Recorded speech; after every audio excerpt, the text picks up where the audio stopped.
Debtor system, दूसरा stock and debtor system. वैसे तो इसके और भी मेथड हैं, final account system, independent branch system, बहुत सारे मेथड हैं, लेकिन हमारे सिलेबस में मेनली दो ही आते हैं, डेटा सिस्टम या stock and data system. Exam में भी मोस्टली यही आते हैं। पहले स्टार्ट करते हैं डेटा सिस्टम से।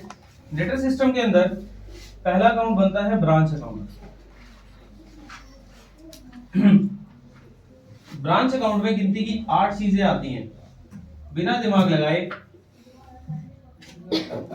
To balance, brought down, opening stock, opening debtor, opening computer, question में गिवन हो तो ठीक, नहीं तो नहीं। कैश बैलेंस, पेटी कैश का अलग से हो सकता है तो पेटी कैश, कैश है तो कैश, जैसा डेटा वैसा क्वेश्चन। अब इसके बाद क्रेडिट साइड में closing assets, bye balance, carried down, same item, stock, debtor, cash या फिर पेटी कैश और कंप्यूटर। सेम ऐसे ही ओपनिंग लायबिलिटीज, तुम्हारा ज्यादा इतना डिटेल में नहीं आ सकता, मैक्सिमम से मैक्सिमम आउटस्टैंडिंग वगैरह आइटम आ जाएंगी। ओपनिंग आउटस्टैंडिंग, क्लोजिंग आउटस्टैंडिंग, ये 4 चीजें तो हो ही गई। ब्रांच ने हेड ऑफिस ने ब्रांच को माल दिया बेचने के लिए, गुड्स सेंट टू ब्रांच, माल वापसी आ गया, goods sent to branch return. 6 चीजें तो हो ही गई, goods sent to branch, goods sent to branch, return. अब ब्रांच जो माल बेच देगी, जो भी पैसा कलेक्ट होगा वो सारा का सारा पैसा हेड ऑफिस को मिल जाएगा। 2 जगह से पैसा कलेक्ट होता है। पहले तो यहाँ लिखेंगे by cash account, cash sale, cash received from debtor, इसमें minus branch expenses paid by branch, जो बाहर शिफ्ट होगा इस अमाउंट को हम बोलते हैं रिमिटेंस।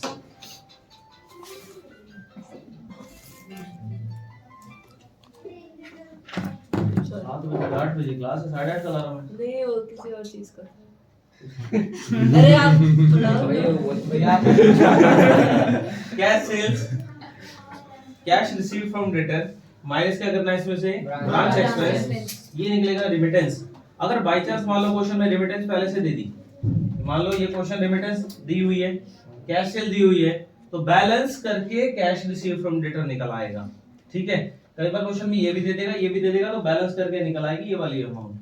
अब बात आती है डेबिट साइड में, क्या, cash expense paid by head office, इधर हेड ऑफिस को, उधर ब्रांच पे। बस एक्चुअल में देखा जाए तो दोनों ही खर्चे और दोनों डेबिट में जाने चाहिए। बस एक बात याद रखनी है, हेड ऑफिस का खर्चा तो डेबिट में जाता है, लेकिन ब्रांच का खर्चा क्रेडिट में से माइनस हो जाता है। तो ये थोड़ा सा बात वही है, लेकिन प्रेजेंटेशन अलग अलग है। प्रेजेंटेशन आपको ऐसी ही देनी पड़ेगी। ब्रांच में 8 चीजें, ओपनिंग क्लोजिंग, ओपनिंग क्लोजिंग, 4 चीजें हो गई। Goods sent to branch, return, by cash to cash, खत्म। पहले मेथड में बस यही है। लेकिन अब मान लो क्वेश्चन के अंदर गुड्स इन ट्रांजिट है, सामान भेजा था पहुंचा नहीं, तो गुड्स इन ट्रांजिट को इसमें ऐड कर देना है, गुड्स इन ट्रांजिट इसमें ऐड करना है, और यहाँ पे क्लोजिंग स्टॉक में भी गुड्स इन ट्रांजिट ऐड हो जाएगा। आई समझ बात, कि जैसे मान लो 2 लाख का माल भेजा था, 81 का पहुंच चुका है गोडाउन में, मतलब उनके ब्रांच में, तो 20,000 का सामान अभी रास्ते में है, तो 20,000 का सामान इसमें ऐड करके टोटल जो पहुंचा नहीं है, बिका भी नहीं होगा, तो उनका क्लोजिंग स्टॉक बन जाएगा, उसको यहाँ डाल देंगे। आगे समझ यहाँ तक, ये हमारा ब्रांच अकाउंट हो गया। अब इस ब्रांच अकाउंट में इसकी लोडिंग दिखाते हैं। लोडिंग जैसे मैंने पहले भी बताया, अगर 20% ऑन कॉस्ट है तो 20 बाय 120, 20% ऑन इनवॉइस प्राइस है तो 20 बाय 100। आगे समझ, कोई भी क्वेश्चन में कोई भी आइटम, जैसे मान लो स्टॉक यहाँ कॉस्ट पे दे रखा है, तो पहले उसको इनवॉइस में कन्वर्ट करना पड़ेगा, फिर यहाँ पुट करना पड़ेगा। और इनवॉइस में कन्वर्ट करने के लिए क्या तरीका, 1 लाख का स्टॉक दे रखा है इनवॉइस पे, सॉरी कॉस्ट पे, तो इसको इनवॉइस में कन्वर्ट करने के लिए ये भी कॉस्ट पे, प्रॉफिट भी कॉस्ट पे, तो 1 लाख का 20%, सीधा सीधा 20,000, 20 बाय 100 करना है। वही समझ नहीं आता है कौन सा कैसे लगाना है, समझ तो कोई नहीं आता है, क्या कंफ्यूज होता किस है टाइम पे कौन सा लगाना है। वो क्वेश्चन में लिखा होता है कॉस्ट में या फिर इनवॉइस पे है, इसके बेसिकली 4 तरीके होते हैं। इसके 4 तरीके होते हैं। स्टॉक अगर पोस्ट पे है, लोड भी अगर पोस्ट पे है, तो आपको 20/100 लगाना है। दोनों सेम सेम है ना। स्टॉक अगर इनवॉइस पे है, लोड अगर इनवॉइस पे है, तो भी 20/100, दोनों सेम सेम है ना। इसलिए अगर अपोजिट आ जाते हैं, स्टॉक अगर इनवॉइस प्राइस पे है, लोड अगर पोस्ट पे है, 90% क्वेश्चन में ये है, 90% क्वेश्चन में जो बुक में है उसमें ये है, तो 20/120 लगाना है। जिसके अपोजिट सिर्फ एक क्वेश्चन ऐसा है जिसमें अपोजिट है, स्टॉक अगर पोस्ट पे है, लोड अगर इनवॉइस पे है, तो 20/80 लगाना है। ये 4 तरीके होते हैं लोड निकालने के। और जब क्वेश्चन सॉल्व करते हो पोस्ट पे करते हैं इनवॉइस पे करते हो? पूरा क्वेश्चन इनवॉइस पे होता है। कोई भी क्वेश्चन बनता है वो इनवॉइस पे बनता है। मतलब ये भी आपको इनवॉइस में बनाना पड़ेगा। जैसे क्वेश्चन में लिखा हुआ opening stock at cost 1 lakh, तो आपको opening stock at cost 1 lakh, load on cost 20%, तो पहले उसका 20% निकाल लिया, 20,000 ऐड कर दिया, तो ये वैल्यू कौन सी निकली? इनवॉइस या कॉस्ट? इनवॉइस। अब ये इनवॉइस हो गया। अब इसका लोड उतारेंगे अपोजिट साइड में। अब इसकी लोडिंग कैसे उतरती है? 4 चीजों की लोडिंग उतरती है बस। पहला ओपनिंग स्टॉक, ओपनिंग स्टॉक की लोडिंग बाय स्टॉक रिजर्व, जो भी अमाउंट है उसका 20/120। सेम ऐसे ही टू स्टॉक रिजर्व, जो भी अमाउंट है 20/120। ये तो हमेशा इतना ही होता है ना, 20/120। इसमें तो 100 नहीं नहीं, आता। सेम 100 ये रूल के अकॉर्डिंग। ठीक। अगर मान ले क्वेश्चन में 20% इनवॉइस प्राइस पे है, तो लोड भी 20/100 उतरेगा। अगर लोड इनवॉइस पे है तो समझ आई बात। अगर इनवॉइस पे है तो 20/100, कॉस्ट पे है तो 20/120। अब इसके बाद ये जो goods sent to branch including goods in transit by goods sent to branch bracket में लोड, सेम ऐसे ही डेबिट साइड में goods sent to branch bracket में लोड, रिटर्न का लोड। जिन जिन के लोड उतरते हो मैंने लिख दिया, डिपेंड करता है कि 20/120 या 20/100। ये निकालने के बाद बैलेंसिंग से तुम्हारे पास यहाँ प्रॉफिट आ जाएगा, नेट प्रॉफिट। ये बन गया कंप्लीट ब्रांच अकाउंट। इसके अलावा ब्रांच में कोई एक्स्ट्रा चीज नहीं है। ये ब्रांच अकाउंट बन गया कंप्लीट। इसके अलावा ब्रांच में कुछ भी एक्स्ट्रा नहीं दिखेगा तुम्हें। इसके बाद आता है हमारा डेटर्स अकाउंट। डेटर अकाउंट बनाता हूँ, इसके ऊपर बना रहा हूँ भैया। इसमें जो स्टॉक रिजर्व पे निकाला है लोड, हाँ, वो मतलब स्टॉक प्लस ट्रांजिट के करके है या फिर सिर्फ स्टॉक प्लस पे? ट्रांजिट, एक ही है। स्टॉक प्लस ट्रांजिट करती है। अब इसी के अंदर इसी मेथड में डेटर अकाउंट बनेगा। ये बन गया डेटर अकाउंट। डेटर अकाउंट दोनों मेथड में सेम तरीके से बनता है। Balance brought down, opening debtor, balance carried down, closing debtor, to credit sale by cash received from debtor, by discount on debtor, by bad debt, by sales return, by allowance. अब क्या होगा, इन सब चीजों में से कोई एक चीज मिसिंग होगी। लाइक मान लो क्रेडिट सेल मिसिंग है, cash receive from debtor missing है, क्लोजिंग डेटर मिसिंग है, कोई भी एक चीज मिसिंग हो सकती है। वो मिसिंग वाली आइटम को आपको ढूंढना है। और इस अकाउंट से इस अकाउंट में हमें 3 चीजें शिफ्ट करनी होती हैं, चाहे वो मिसिंग है या नहीं है। मान लो दी हुई है तो दोनों साइड चली जाएंगी, मिसिंग है तो निकाल के चली जाएंगी। 3 चीजें हमारे काम की, एक तो ओपनिंग डेटर, एक क्लोजिंग डेटर, ये तो सिंपल लॉजिकल समझ आ रहा होगा, और एक कैश रिसीव फ्रॉम डेटर।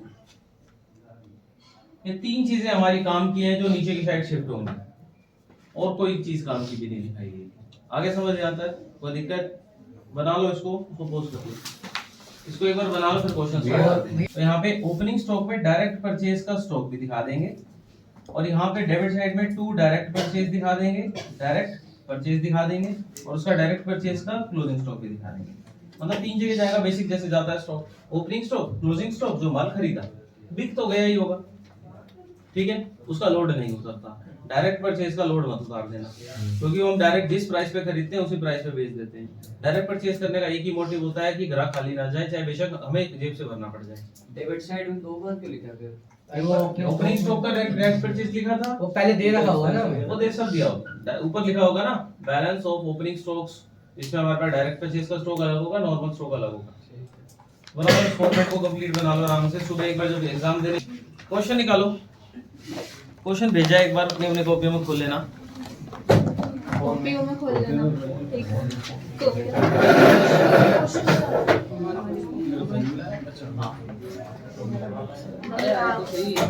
आ गया भाई। आया नहीं क्या 9 AM पर सही है।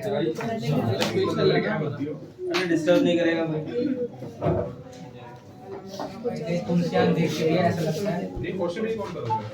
क्या रिकॉर्ड कर ले, ये काम आ जाएगा यार। हाँ, कर लेंगे। पागल है क्या तू? किसी को क्वेश्चन भेजता रहेगा। स्टार्ट कर दी। हां 3 2 1 पहले तो दोनों फॉर्मेट जैसे पेपर में आए कि ब्रांच मेथड के थ्रू करना है, डेटा सिस्टम के अकॉर्डिंगली दोनों फॉर्मेट बना लेना है एक दूसरे के एक साथ साथ। ऊपर लिखेंगे ब्रांच अकाउंट, नीचे डेटा अकाउंट। स्टार्ट करते हैं। सबसे पहले जैसे क्वेश्चन में पहले लोडिंग के बारे में बात करते हैं। ऊपर एक लाइन लिखी हुई है, Tulsian limited Delhi invoice goods at Mumbai Kolkata office 20% less than the list price which is cost plus 50%। कहने का मतलब हमने 100 रुपए का माल था, 50 रुपए प्रॉफिट में कितने में बेचा? 150। लेकिन 150 पे हमने डिस्काउंट दे दिया उसको, कितना परसेंट? 20%। 150 का 20% आता है 30 रुपए। 30 रुपए डिस्काउंट देके कितना आया? 120। कहने का मतलब 100 का माल कितने में बिका? तो इसका मतलब इसमें लोडिंग कितनी है? 20% ऑन कॉस्ट। लोडिंग समझ आ गई कैसे निकली?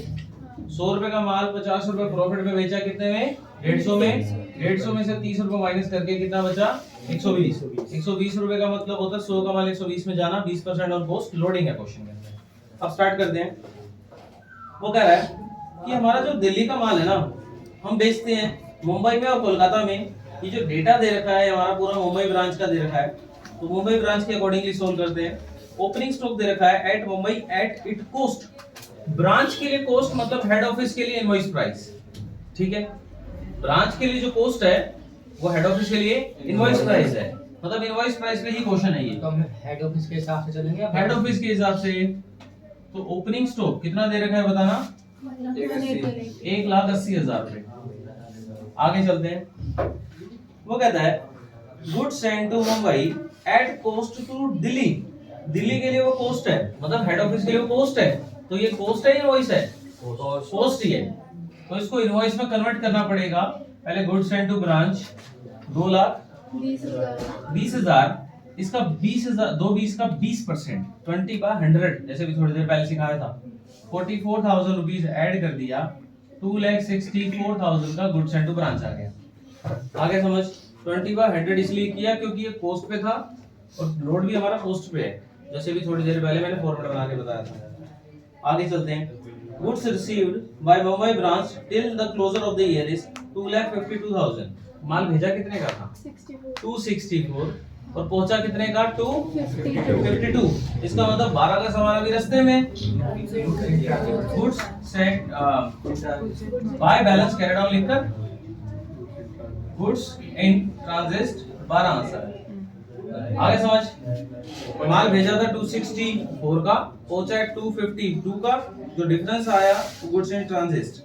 Cash sales is 60% of credit sale, तो जब वो क्रेडिट से निकल आएगी उसका 60% निकाल देंगे। आगे goods return by credit customer to at Mumbai branch, sales return 75,000। Sale return यहाँ की हमें पता ही है। आगे goods return by Mumbai branch to head office. Branch ने हेड ऑफिस माल वापसी कर दिया। Goods send to branch return कितना? 84,000। Next loss of goods by fire at Mumbai, invoice price 6,000 against which 80% cost recover from Mumbai office from its insurance company. अब क्या हुआ, हमारा कुछ सामान जल गया, इंश्योरेंस कंपनी ने कहा हम 80% आपको क्लेम दे देंगे। किसका? कॉस्ट का। तो पहले तो देखो उसकी कॉस्ट थी कितनी, कितने का माल चला देखना, 6000 6000।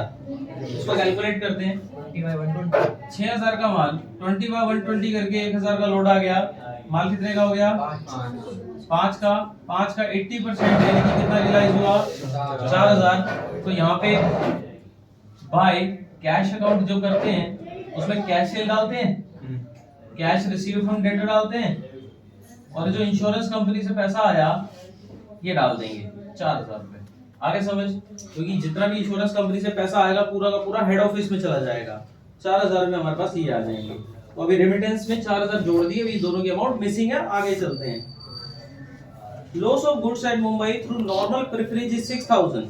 नॉर्मल प्रिविलेज का मतलब होता है कि हमारा नॉर्मली सामान खराब हो गया, नॉर्मल लॉस वगैरह इसके अंदर नहीं आते। आगे चलते हैं। ओपनिंग डेटर हमारे पास 20000 के ओपनिंग डेटर एक तो यहाँ पे आ जाएंगे और ओपनिंग डेटर यहाँ पे आ जाएंगे टू बैलेंस ब्रॉट डाउन। आगे समझ, नेक्स्ट पढ़ते हैं।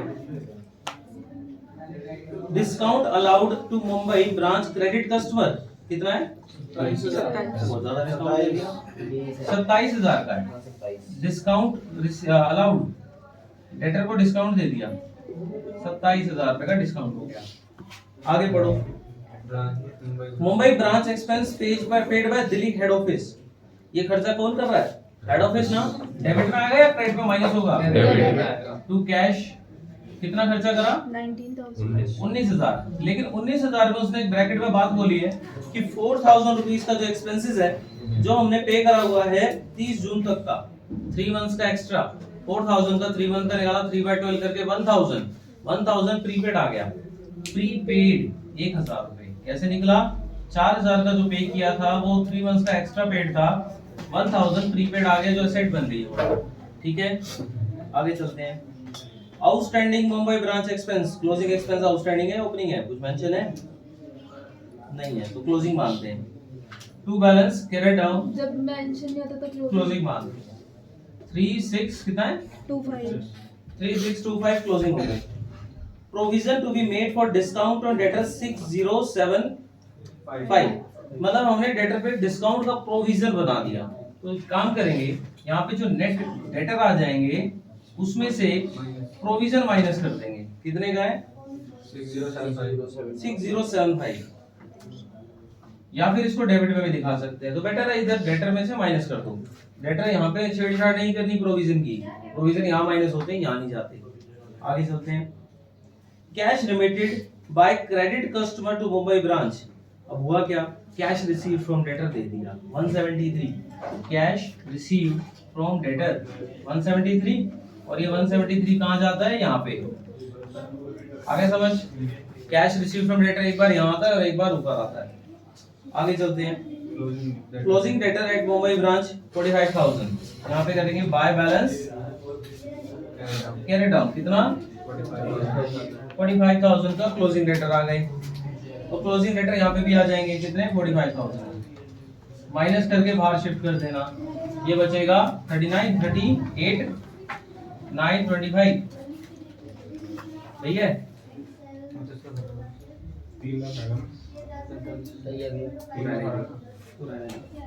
आगे मुंबई ब्रांच मैनेजर कमीशन मांग रहे हैं 5% of net profit after charging such commission, round off commission to the nearest rupees. Question complete हो चुका है। अब क्वेश्चन में करना क्या है, अब हमारे पास यहाँ पे क्रेडिट सेल मिसिंग है, 3 लाख क्रेडिट सेल कितने की आ गई, 3 लाख। अब उसने बोला क्रेडिट सेल्स का 60%, क्रेडिट सेल में से रिटर्न माइनस करके, क्रेडिट सेल है 3 लाख, उसमें से रिटर्न माइनस करके 75, बैलेंस बचेगा 2,25,000। इसका कितना परसेंट, 60 निकालो। कहाँ लिखा है, लास्ट वो देखना, ऊपर से चौथी लाइन 60% नेट क्रेडिट सेल, 1,35,000। तो 1,35,000, 1,35,000 की कैश सेल आ गई। इन सबका टोटल करके बाहर की साइड शिफ्ट कर देंगे 3,12,000, ये रिमिटेंस आ गई। आगे समझ, तो दिक्कत क्रेडिट सेल में सब में सेल्स रिटर्न माइनस क्यों करा, उसने बोला था 60% of net credit sale, net credit sale का मतलब सेल्स माइनस सेल्स रिटर्न। आगे 3,04,000 आ गई। क्या ये एक्सपेंस तो लेस होंगे ना। ऐड होंगे भाई? क्या कौन से एक्सपेंस कहाँ है? अच्छा क्लेम है। थोड़ा देख तो लिया करो यार, नहीं चाय पानी पी के आया करो। अब इसके बाद इस नीचे वाले अकाउंट का तो काम खत्म हो चुका, डेट अकाउंट का कुछ नहीं करना है। आगे समझ आ गया। अब इसकी लोडिंग उतारनी है, लोडिंग उतरेगी, पूरे क्वेश्चन को इनवॉइस में कन्वर्ट कर चुके। तो 20/120 पहले तो ओपनिंग स्टॉक का स्टॉक रिजर्व के नाम से 180 का कितना 20/120 30,000। गुड्स एंड टू ब्रांच का इसकी loading goods sent to branch के नाम से 44,000। इसकी loading goods sent to branch के नाम से 14,000। इसकी लोडिंग 12,000 रुपए की गुड्स इन ट्रांजिट के नाम से 2,000। अब क्वेश्चन में ना क्लोजिंग स्टॉक मिसिंग है। ये गुड्स इन ट्रांजिट की लोडिंग होता है। हाँ जी, उधर की है तो ये तो उस साइड जाएगी ना, इस साइड ये ट्रांजिट इधर है तो इधर आएगी ना। यहाँ तक समझ आया? अब क्वेश्चन में हमारे पास क्लोजिंग स्टॉक मिसिंग है, तो क्लोजिंग स्टॉक जब मिसिंग हो तो आपको स्टॉक अकाउंट बनाना पड़ेगा जो दूसरे मेथड में होता है। स्टॉक अकाउंट बनाने के लिए साथ साथ फॉरवर्ड बता दो, साथ साथ कैलकुलेट करेंगे क्लोजिंग स्टॉक, दोनों चीजें कवर हो जाएंगी ऑटोमेटिकली। आधा क्वेश्चन तो दूसरा मेथड का भी कवर हो जाएगा हमारा। Branch stock account, opening stock, closing stock, goods sent to branch, return, याद हो गया? सिर्फ स्टॉक की बात करनी है और आइटम एक्स्ट्रा नहीं। Opening stock, closing stock, goods sent to branch, return, sales return by customer, cash sales, credit sale, normal loss, abnormal loss सब जाएगा। To balance brought down, opening stock क्या था 1,80,000, क्लोजिंग स्टॉक क्या था missing है उसको निकाल लेंगे। गुड्स एंड टू ब्रांच क्या था यहीं से उठा लो 2,64,000। Goods sent to branch return कितने का था 84,000। गुड्स एंड ट्रांजिट कितने का था 12,000। कैश सेल क्रेडिट सेल कितने की है? कैश सेल्स आई 1,35,000, क्रेडिट सेल्स आई 3 लाख। सेल्स रिटर्न जो कस्टमर से सेल्स रिटर्न हुई थी 75,000। नॉर्मल उस क्वेश्चन में दिया हुआ था कितना था, एक बार देख के बताना जो मिस किया था हमने। 6,000 पक्का? हाँ। 6,000 का नॉर्मल लॉस हो गया। यहाँ तक क्लियर है? अब हमारा कुछ सामान जला था, इंश्योरेंस कंपनी ने पैसा दे दिया था, तो इंश्योरेंस क्लेम में यानी कि एबनॉर्मल लॉस हुआ था, जो सामान जला था उसका इनवॉइस प्राइस क्या था, उसका भी 6,000 था। जो स्टॉक बढ़ रहा है तो इधर, जो स्टॉक कम हो रहा है तो इधर। आगे क्लियर है यहाँ तक? अब इसकी बैलेंसिंग करेंगे, बैलेंस करके हमारे पास क्लोजिंग स्टॉक आ जाएगा। क्लोजिंग स्टॉक की वैल्यू हमारे पास आ गई, देखना कितनी आ रही है 22,200 रुपए। 22,200 रुपए। ये तो मैंने 22,200 नहीं आना चाहिए, चेक कर लेंगे। ये लास्ट के 3 तो रह ही जाएंगे, बाकी तो हमने इंश्योरेंस क्लेम भी 80% वो नहीं लिखी। यहाँ नहीं, यहाँ पे हम स्टॉक की बात करते हैं सिर्फ। भैया गुड्स इन ट्रांजिट तो दो जगह नहीं आते थे। हां गुड्स उधर भी इधर भी आते थे और जीएसटी में ऐड हाँ बिल्कुल आते थे, लेकिन इसके अंदर पहले से इंक्लूडेड है बोले वो इंक्लूडेड है, बोला नहीं होता। जैसे हमने माल भेजा था, उन्होंने इतना माल भेजा था ना, तो इसके अंदर goods in transit already included है। अच्छा एक बात हो, जो नॉर्मल लॉस था वो 6,000 नहीं था भाई, 6,000 लिस्ट प्राइस पे है वो, पहले इसको इनवॉइस प्राइस में कन्वर्ट कर लेंगे। यही तो पढ़ना है। 6,000 जो है वो लिस्ट प्राइस पे है। लिस्ट प्राइस का मतलब होता है कितने पे है, 100 पे, 120 पे, 150 पे है। 100 पे है, 120 पे है या 150 पे है? 150 पे है। लिस्ट प्राइस हमारा 150 था, 150 अभी कैलकुलेट करके दिखाया था। तो डिवाइडेड बाय 150 मल्टीप्लाई 120, 4800 आ गया। लेकिन भैया फिर भी ज्यादा है इधर को क्रेडिट साइड इधर ज्यादा का आएगी। क्रेडिट से ज्यादा आ गया। और कोई आइटम रह गई 6,048 को इसको हटा के डेबिट का 5,19,000 आता ना। हाँ। डेबिट का 5,19,000। हाँ तो भैया 84 एक चीज और रह गई। अब इसके अंदर आती है सरप्लस की बारी। अब इसमें सरप्लस कैसे निकलता है, जो मोस्ट इंपोर्टेंट एडजस्टमेंट है हमारी ब्रांच की। सरप्लस का मतलब क्या होता है कि जैसे अब हमने क्वेश्चन की पहली लाइन में एक बात बोली थी, ऊपर के पहरे में क्या बोला था 100 का माल लिस्ट प्राइस 150 में बेचते हैं, उस पे 20% यानी कि 30 रुपए का डिस्काउंट देते हैं, कितने में बिकता है? और उसने एक बात बोली कि जो कैश सेल करते हैं वो 120 पे करते हैं और क्रेडिट सेल करते हैं वो 150 पे करते हैं। क्वेश्चन में ऊपर पहली लाइन में एक बात बोली हुई है कि cash sales made at invoice price and credit sale made at list price. तो कहने का मतलब जो हमने क्रेडिट सेल मारी वो लिस्ट प्राइस पे करी है और लिस्ट प्राइस क्या है हमारा 150। तो मतलब ये जो 3 लाख रुपए का माल बिका है ये किस पे बिका है? 150 के हिसाब से बिका है। लेकिन ये पूरा अकाउंट हम लिस्ट प्राइस पे बनाते हैं, कॉस्ट प्राइस पे बनाते हैं, इनवॉइस पे बनाते हैं? इनवॉइस पे। तो पूरे क्वेश्चन को हमें इनवॉइस में कन्वर्ट करना है। तो इसी वजह से मेरे पास जो 120 से 150 कितने एक्स्ट्रा रुपए आ रहे हैं, उसका एक्स्ट्रा सरप्लस डेबिट में दिखाना है। कितने का उधार माल बिका था? 3 लाख का। कितने की सेल रिटर्न हुई? 75 की। मतलब नेट सेल्स कितने की आ गई? 225। किस रेट पे? 150। कितने एक्स्ट्रा? 30। ये एडजस्टमेंट काफी हाई चांस रहते हैं इस एडजस्टमेंट के आने के। थोड़ा ध्यान से देखना कि इसको करना कैसे है। लिस्ट प्राइस को डिवाइड करते हैं और इनवॉइस प्राइस और लिस्ट प्राइस के डिफरेंस को मल्टीप्लाई में डालते हैं। मतलब 30 से मल्टीप्लाई करने के बाद 45,000 मेरे पास सरप्लस आ गया। क्लियर है यहाँ तक? अब बैलेंसिंग हो जाएगी, 22,200 का क्लोजिंग स्टॉक आ जाएगा, वो क्लोजिंग स्टॉक यहाँ शिफ्ट हो जाएगा। आगे समझ बात? कोई दिक्कत? पक्का? अब बैलेंसिंग कर लेंगे हम। सब चीजें तो निकल गई, इसका लोड उतार लो स्टॉक रिजर्व के नाम से। ठीक, कितना आएगा 22200 का लोड? जल्दी निकाल के दो। 22200 का लोड 3700 3700 क्या हुआ? अच्छा ठीक है, निकल गया। क्लियर है यहाँ तक? ये मेरे पास लोड निकल गया। बैलेंसिंग करके अब जैसे कल मैंने फाइनेंशियल स्टेटमेंट में एडजस्टमेंट कराई थी मैनेजर कमीशन की, पूरा प्लस माइनस करके यहाँ पे लिखेंगे मैनेजर कमीशन। पूरा का पूरा बैलेंस करके जो हमारे पास अमाउंट आएगी 37,800 आएगी। 37,800 का मैनेजर कमीशन कितना परसेंट है? 5%। तो 5/105 5/105 करके 1800 की अमाउंट आई और नेट प्रॉफिट बच गया 36,000। डन। ये कुछ आसान लग रहा है। आगे समझ आता है? तो वो भी ऐसे था, यही था क्वेश्चन को भी। उसमें एक लाइन मिसिंग थी बस, बाकी पूरा क्वेश्चन यही था। वो उसमें अमाउंट चेंज है बस जो उसमें था।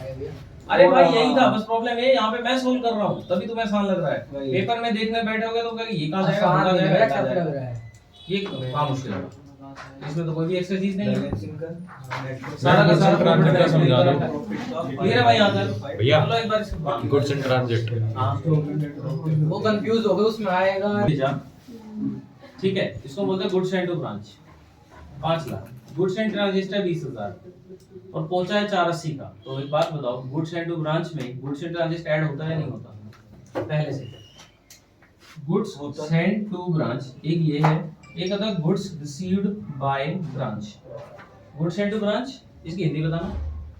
ब्रांच को सामान भेजा। Goods received by branch, branch के पास आया, मिल गया। दोनों में समझ आ गया? इन दोनों में जो गैप होगा वो क्या होगा? Goods in transit. इन दोनों का गैप गुड्स एंड ट्रांजिट है। समझ आ गई बात? अब एक बात बताओ, इसके अंदर गुड्स एंड ट्रांजिट पहले से ऐड है या नहीं है? ऐड है। और इसमें गुड्स एंड ट्रांजिट ऐड नहीं है। अगर मान लो गुड्स रिसीव बाय ब्रांच दे रखा है तो गुड्स एंड ट्रांजिट यहां ऐड करके दिखाना है। अगर गुड्स एंड टू ब्रांच दे रखा है तो इस 264 में पहले से इंक्लूडेड है। ठीक है भाई? तो क्लोजिंग स्टॉक में तो आएगा ही आएगा। यहाँ कब ऐड करना है कब ऐड नहीं करना है लैंग्वेज के ऊपर। अगर गुड्स एंड टू ब्रांच है तो ऐड नहीं करना, गुड्स रिसीव बाय ब्रांच है तो ऐड करना। भैया आपने ली थी नहीं उठाया परचेज, सॉरी। यहाँ तक क्लियर है? पक्का? अब इसी को आगे की तरफ चलाते हैं। ये ब्रांच अकाउंट हमने बना लिया, पहला मेथड हो गया, ये दूसरा मेथड हो गया। और पहले मेथड का डेटा सिस्टम हो गया, दूसरा मेथड का स्टॉक अकाउंट बन चुका। दूसरे मेथड में हमारे 4 अकाउंट बनते हैं। पहला स्टॉक अकाउंट बना चुका, क्यों मेहनत करूं। तीसरा डेटा अकाउंट बना चुका, क्यों मेहनत करूं। यहाँ तक क्लियर है? एक बार इसकी फोटो खींच लो, फिर आगे इसके बाद दोनों एडजस्टमेंट अकाउंट और पीएनएल बना देता हूं। तो तुमसे फोटो क्लिक होगा।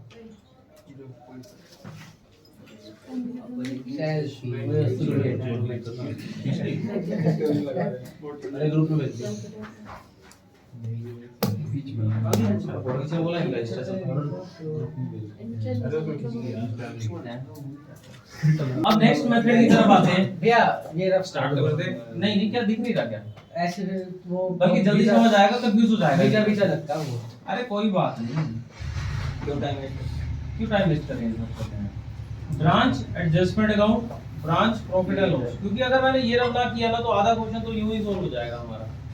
क्योंकि क्या हुआ, ये तो पहले मेथड में बना चुका, अब दूसरे मेथड में क्या करना होता है? दूसरे मेथड में स्टॉक अकाउंट बनता है, मैं बना चुका, डेटर अकाउंट बनता है, बना चुका, तीसरा एडजस्टमेंट और P&L बनाना है। वो भी कुछ ज्यादा मेहनत की काम है नहीं। एडजस्टमेंट में सिर्फ लोडिंग जाएगी। लोडिंग कैसे?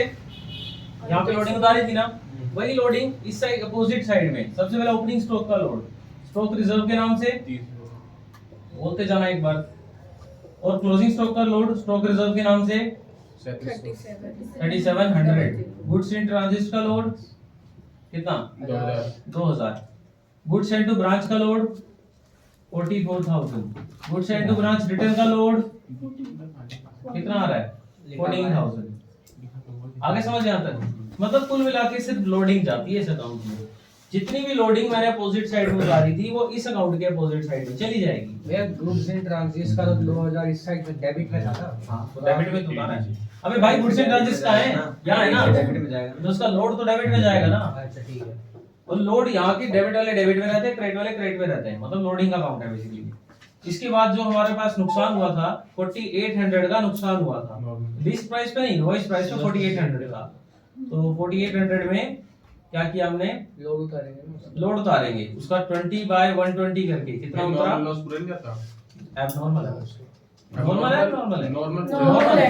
नॉर्मल तो पूरा नॉर्मल लॉस 4800। मान लो वो एबनॉर्मल लॉस होता 4800 का, एबनॉर्मल लॉस होता तो उसको लोड ऊपर बाकी नीचे यूज करना है। नहीं, वो खाली सरप्लस पूरा जाता है उसमें। एक मिनट मेरे को क्लियर करने दे। खाम का दूसरों को बता रहा हूं, उनका पेपर है तो बुरी चीज होने जा रहा है। पहली बात तो क्वेश्चन में दो टाइप के लॉस थे, एक तो आग लगी थी और एक नॉर्मल लॉस भी था। दोनों के अमाउंट अलग अलग है, बताना एक बार मेरे को। आग कितने की लगी थी, सामान कितने का चला था? 6,000 का चला था। हाँ, नॉर्मल लॉस कितने का था? 4800। नॉर्मल लॉस ऊपर आएगा, एबनॉर्मल लॉस में कितने का आग जली थी? 6000। तो इसका एबनॉर्मल लॉस का लोड यानी कि 1000 ऊपर, बाकी बचा एबनॉर्मल लॉस नीचे। समझ आई बात? इंश्योरेंस कंपनी ने जो क्लेम दे दिया कितने का दिया था? 4 का, वो क्रेडिट साइड में। आगे समझ? नॉर्मल लॉस इसका आएगा ऊपर। नॉर्मल लॉस ऊपर, एबनॉर्मल लॉस का लोड ऊपर, बाकी नीचे। और इसका लोड भी इधर लगेगा ब्रांच अकाउंट में। इसमें एबनॉर्मल लॉस का लोड यहाँ पे नॉर्मल नॉर्मल का कोई काम नहीं होता। सरप्लस, जो सरप्लस निकला था हमारे पास 45,000 का, तो सरप्लस पूरा का पूरा यहाँ पे आ जाएगा। आगे समझ? ओपनिंग स्टॉक का लोड, क्लोजिंग स्टॉक का लोड, गुड्स एंड ब्रांच का लोड, रिटर्न का लोड, पूरा का पूरा सरप्लस जो क्रेडिट सेल करके आएगा। यहाँ पे हमारे पास स्टॉक रिजर्व निकला, गुड्स इन ट्रांजिट का लोड निकला, नॉर्मल लॉस पूरा गया, एबनॉर्मल का लोड ऊपर गया, बाकी एबनॉर्मल लॉस नीचे आया। क्वेश्चन कंप्लीट है। लेकिन अब इसके अंदर जो खर्चे आए थे, खर्चे कौन कौन से आए थे? एक तो यहाँ पे एक्सपेंस आए थे। एक्सपेंस कितने आए थे? 19 में से 1000 प्रीपेड का था, 18 दिखा देंगे। आगे समझ? और जो आउटस्टैंडिंग एक्सपेंस थे वो भी दिखा देंगे, पे करने बाकी हैं 3625। उसके बाद डिस्काउंट दिखा देंगे 27,000 का, मैनेजर की कमीशन दिखा देंगे 1800 की। इसकी बैलेंसिंग करके यहाँ पे जीपी निकलेगा, जीपी को यहाँ शो कर देंगे, इसकी बैलेंसिंग करके एनपी आ जाएगा। और एनपी दोनों मेथड में सेम आता है, चाहे उससे निकालो चाहे इससे निकालो, दोनों मेथड से आंसर सेम आएगा। लेकिन पेपर में दोनों में से कोई एक मेथड आएगा जिसके स्टॉक एंड डेटर के ज्यादा चांस है, और दोनों मैंने पहले भी करवा रखे हैं। इसको नोट डाउन करो, आगे चलते हैं, पढ़ाई करते हैं। ज्यादा टाइम आ गया तो balance note down, opening cash का बैलेंस, क्लोजिंग पेटी कैश का बैलेंस। यहाँ पे जो हेड ऑफिस उनको खर्चे के लिए पैसा देता है या ब्रांच जितने खर्चे कर देती है, ये 4 चीजें। अब ओपनिंग पेटी कैश उस अकाउंट में, ओपनिंग डेटर में, क्लोजिंग वाला क्लोजिंग में। ये जो हेड ऑफिस ने माल भेजा, ये इस अकाउंट में आएगा टू कैश एक्सपेंसेस करके। ये जो एक्सपेंस हुए ये यहाँ पे आते हैं। और ये कैसा है, इसमें भी तो होता है इसमें कि ब्रांच के मैनेजर ने अपनी जेब से पैसे भर दिए पीटी कैश के, कुछ ऐसा था ना? तो ये रहा ना। अरे भाई एक्सपेंस का बताना क्या क्या। ये दोनों सेम चीजें नहीं है। हाँ और सेम चीजें बोल रहा है। नहीं आप बोल रहे हो।